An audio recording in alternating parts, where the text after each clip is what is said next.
Myself JV and Dr. Kiran Yadav. In this session I will discuss about bipolar junction transistor. So let's start with the introduction about transistor. Besides diodes, the most popular semiconductor device is transistors. Example, bipolar junction transistor. Transistors are often said to be the most significant invention of the 20th century. If cells are the building blocks of life, transistors are the building blocks of the digital evolution.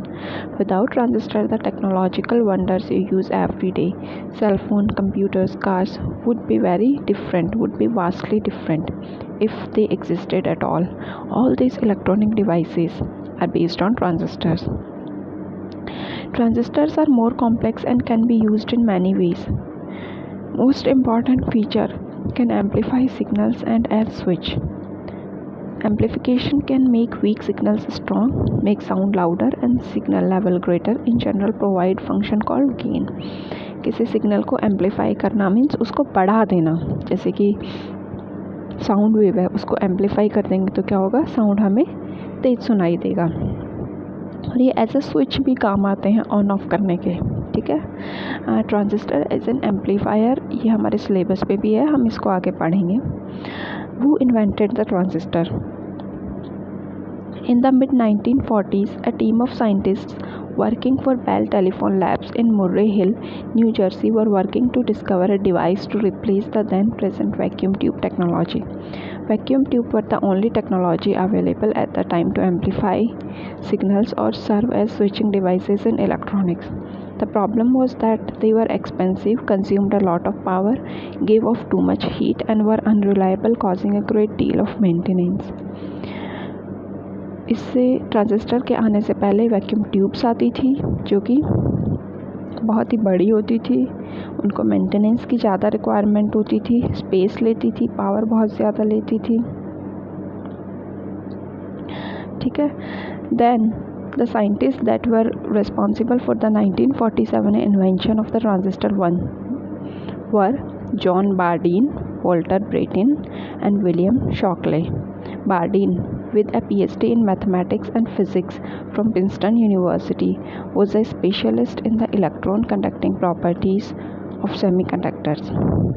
Brattain, PhD, was an expert in the nature of atomic structure of solids at their surface level and solid-state physics. Shockley was the director of transistor research for Bell Labs. Their original patent name for the transistor was semiconductor amplifier, 3-electrode circuit element utilizing semiconductive materials. In 1956, the group was awarded the Nobel Prize in Physics for their invention of the transistor. In 1977, John Bardeen was awarded the Presidential Medal of Freedom. So now let's discuss about the transistor structure. BJT is bipolar because both holes and electrons will take part in the current flow through the device. N-type regions contain free electrons, which are negative carriers. P-type region contain free holes, that means positive carriers. There are two types of bipolar junction transistors, NPN transistor and PNP transistor. Basically transistor में क्या होता है, 3 semiconductor की layer होती हैं. Centre वाली layer को हम पी टाइप रख सकते हैं और बाकी बाहर वाली लेयर्स को एन टाइप रख सकते हैं. एक कॉम्बिनेशन ये है, इसे बोलेंगे एनपीएन ट्रांजिस्टर. दूसरा कॉम्बिनेशन है, हम सेंटर वाली लेयर को एन टाइप रख सकते हैं और दोनों साइड वाली लेयर्स को पी टाइप रखते हैं, इसको बोलेंगे पीएनपी ट्रांजिस्टर. तो ये 2 तरह के ट्रांजिस्टर्स होते हैं. और एक ट्रांजिस्टर में बेसिकली 3 रीजन्स होते हैं, emitter, base and collector. Emitter send the carriers into the base region and then on to the collector. Base acts as a control region, it can allow none, some or many carriers to flow. Third region है वो है collector, जो कि carriers को collect करता है. These are the structures of PNP and NPN transistor. देखिए PNP में जो लेफ़्ट साइड में डायग्राम बना हुआ है, एन टाइप सेमीकंडक्टर सेंटर में है और पी टाइप सेमीकंडक्टर साइड्स में है. पी टाइप की width as compare to N type ज़्यादा होती है. ठीक है. जो सेंटर वाला सेमीकंडक्टर है वो बेस टर्मिनल से अटैच्ड होता है, बाकी दोनों कलेक्टर और इमीटर टर्मिनल होते हैं. अब जो नीचे दिखाया हुआ है वो है ट्रांजिस्टर का सिंबल, ठीक है। एरो का ध्यान रखिएगा, PNP और NPN में एरो किधर होते हैं। ऐसे याद रखो, P to N की तरफ हमें एरो बनाना है करंट की डायरेक्शन में। जब डायोड PN जंक्शन में ऑपरेट करता है तो क्या होता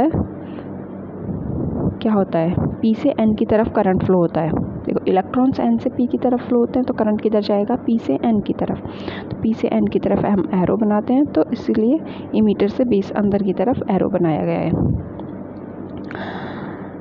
NPN ट्रांजिस्टर में सेंटर में P टाइप सेमीकंडक्टर की लेयर है और साइड्स में N टाइप सेमीकंडक्टर की लेयर है। P टाइप सेमीकंडक्टर की लेयर काफ़ी थिन है as compare to the N type semiconductors, ठीक है। इसका सिंबल नीचे बनाया हुआ है। इस बार एरो ऑपोजिट डायरेक्शन में है, बट इस बार भी देखिए P से N की तरफ ही है एरो, ओके। IB से हम बेस करंट को डिनोट करते हैं, IC से कलेक्टर करंट को एंड IE से इमीटर करंट को। बेस करंट माइक्रो एम्पियर में होता है, IC एंड IE वो मिली एम्पियर रेंज में होते हैं दोनों करंट्स। अब देखते हैं transistor construction. A transistor has 3 doped regions. For both type, the base is a narrow region sandwiched between the larger collector and the emitter regions. The emitter region is heavily doped and its job is to emit carriers into the base. जितनी ज़्यादा doping होगी उतने थोड़े ज़्यादा carriers होंगे, तो ये ज़्यादा कैरियर्स को इमिट कर सकेगा बेस रीजन में। बेसिकली इसका काम क्या है, कैरियर्स को भेजना बेस रीजन में। The base region is very thin and lightly doped. Most of the current carriers injected in the base pass on to the collector. The collector region is moderately doped and is the largest of all the 3 regions. ठीक है, सबसे पतला reason होता है base reason होता है, then उससे थोड़ा बड़ा रीजन होता है वो इमीटर रीजन होता है, देन कलेक्टर रीजन सबसे बड़ा होता है, okay. Emitter region highly doped होता है, बेस रीजन लाइटली डॉप्ड होता है and collector region moderate amount में डॉप्ड होता है। So this is the NPN transistor structure. Top पे है आपका कलेक्टर रीजन, सेंटर में बेस रीजन एंड सबसे नीचे emitter region. Collector lightly doped होता है, the base is thin and is lightly doped, the emitter is heavily doped, so it has lots of charge carriers. Transistor को हम 3 तरह के configurations में यूज़ कर सकते हैं, जिन्हें बोला जाता है common collector configuration, common base configuration and common emitter configuration. इन तीनों कॉन्फ़िगरेशंस को हम इंडिविजुअल सेशंस में पढ़ेंगे। So this was all about the introduction of transistor. We will continue our further discussion about the 3 different configurations of transistor in the upcoming sessions. So thank you students.